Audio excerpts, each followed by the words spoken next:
ভাইয়া পড়তে ইচ্ছা করতেছে না, হ্যাঁ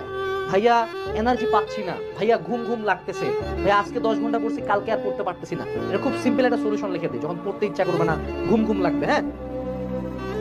মুখে পানি প্লাস চা স্ল্যাশ কফি প্লাস থাপ্পড়। ঠিক আছে, ধরো তোমার একান্ত খুব পড়তে ইচ্ছা করছে না, আমি যে আইডিয়াটা বলবো এটা শুনে খুব স্টুপিড লাগতে পারে, মনে হতে পারে স্যাডিস্ট মনে হতে পারে, হ্যাঁ, কিন্তু this actually works, I have done it myself. আমাকে তুমি পাগল বলতে পারো, বাট আমি তো বোর্ড ফার্স্ট,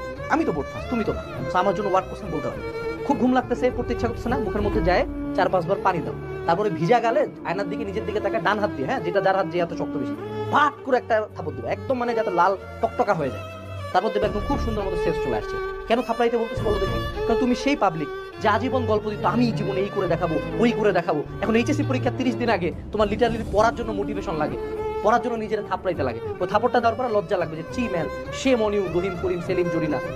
আজকেও পড়তে চাচ্ছিস না, আর কবে পড়বি তুই, আর কবে, মানে এইচএসসি চলে আসছে ম্যান, 30 দিন পরে এইচএসসি, আর কবে,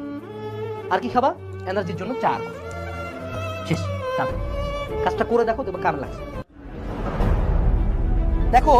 প্রত্যেকের একাডেমিক কামব্যাক না হওয়ার একটা বড় মেইন রিজন থাকে, মেইন রিজন। এখন এগুলো অনেকগুলো রিজন হতে পারে, হয় রিলেশনশিপ কত ইস্যু, 2 হয়তোবা আমি ফোনের কারণে ডিস্ট্রাক্টেড, 3 হয়তোবা ঘুমাচ্ছে অনেক বেশি, 4 হয়তোবা আমি অ্যাডিক্টেড, 5 হয়তোবা আমি পড়াশোনা করতেই চাই না, আমি অলস, 6 হয়তোবা আমাকে কেউ পড়াশোনা করতে দিচ্ছে না, 7 হয়তোবা ফ্যামিলি প্রবলেম, 8 হয়তোবা আমার ভার্সিটি বা আমার স্কুল বা আমার কলেজ বা আমার টিচার ভালো না, 8 হয়তোবা আমি জাতের বইগুলো পড়তেছি না। তো তোমার প্রবলেম আমি কিন্তু জানবো, এখানে যতগুলো প্রবলেম বললাম এর বাইরে 100 প্রবলেম আছে। তোমার যে মূল রিজন, ধরো তুমি অ্যাডিক্টেড,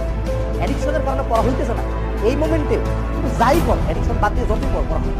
ধরো তোমার রিলেশনশিপগত ইস্যু চলতেছে, ওই টক্সিক জায়গা থেকে বের না হয় যতই যা করো পড়া হবে না। ধরো তুমি একজন খারাপ টিচারের কাছে পড়ো, একটা বিশাল লম্বা 14 ঘন্টার কোর্সে পড়ো, যেখানে প্রতি চ্যাপ্টারে তোমাকে 14 ঘন্টার করে ক্লাস করো, 45 ঘন্টা ক্লাস করো, তোমার একটা চ্যাপ্টার পড়ার আগে তুমি ক্লাস দেখে দিচ্ছ কিভাবে একাডেমিক সাপ্লাই করো, তখন নিজেকে রুট কজটা বের করতে হবে, আমার আসলে প্রবলেমটা কোথায় হচ্ছে, দেন ওটা সলভ করতে হবে। সেখানে আমাদের থার্ড যে জিনিসটা লিখতে হবে সেটা হলো আমার প্রবলেমস,